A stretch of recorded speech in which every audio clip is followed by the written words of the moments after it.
The Lord said to Abraham, "Leave your country, your family, and your relatives, and go to the land that I will show you. I will bless you and make your descendants into a great nation. You will become famous and a blessing to others. I will bless anyone who blesses you, but I will put a curse on anyone who puts a curse on you. Everyone on earth will be blessed because of you." Abraham was 75 years old when the Lord told him to leave the city of Haran. He obeyed and left with his wife Sarai, his nephew Lot, and all the possessions and slaves they had gotten while in Haran. When they came to the land of Canaan, Abraham went as far as the sacred tree of Moreh, in a place called Shechem. The Canaanites were still living in the land at the time, but the Lord appeared to Abraham and promised, "I will give this land to your family forever." Abraham then built an altar there for the Lord. Later, the Lord spoke to Abram in a vision. "Abram, don't be afraid. I will protect you and reward you greatly." But Abram answered, "Lord, all-powerful, you have given me everything I could ask for, except children. And when I die, Eliezer of Damascus will get all I own. You have not given me any children, and this servant of mine will inherit everything." The Lord replied, "No, he won't. You will have a son of your own, and everything you have will be his." Then the Lord took Abram outside and said, "Look at the sky and see if you can count the stars. That's how many descendants you will have." Abram believed the Lord, and the Lord was pleased with him.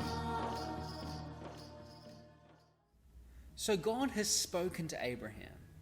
God told him to leave his country, leave his family, leave his friends, leave everything behind, and travel to a faraway land that God would show him. Now that's pretty scary, right? Abraham's just been told to leave everything behind to follow God, and he doesn't even know where he's going. But God has made Abraham some promises. God's promised, first of all, that Abraham would have lots of descendants, so lots of children and grandchildren and great-grandchildren. And God's promised that Abraham will be blessed. Later on, God also promises to give Abraham that faraway land he was talking about. Now, those are some pretty good promises. And Abraham trusts that God is going to keep those promises. So he packs up his stuff and he leaves his country. He leaves his country to follow God. But he doesn't leave everything behind like God asked. He brings his nephew, Lot. He brings all of his possessions, and he brings all of his friends along. So Abraham is following God, but he's not doing exactly what God's asked him to do. Maybe Abraham has some trust issues. Maybe he doesn't completely trust God. Sometimes it's hard to trust God completely, but God always keeps his promises. You know, when Abraham was 100 years old and his wife Sarah was 90, God came to Abraham and promised him that him and his wife would have a child within a year. Now that seems crazy. I think most of us would have a hard time believing that something like that could happen. But God always keeps his promises. So when Abraham was 100 years old and his wife Sarah was 90, they had a newborn baby and they called him Isaac. God always keeps his promises. God is always faithful.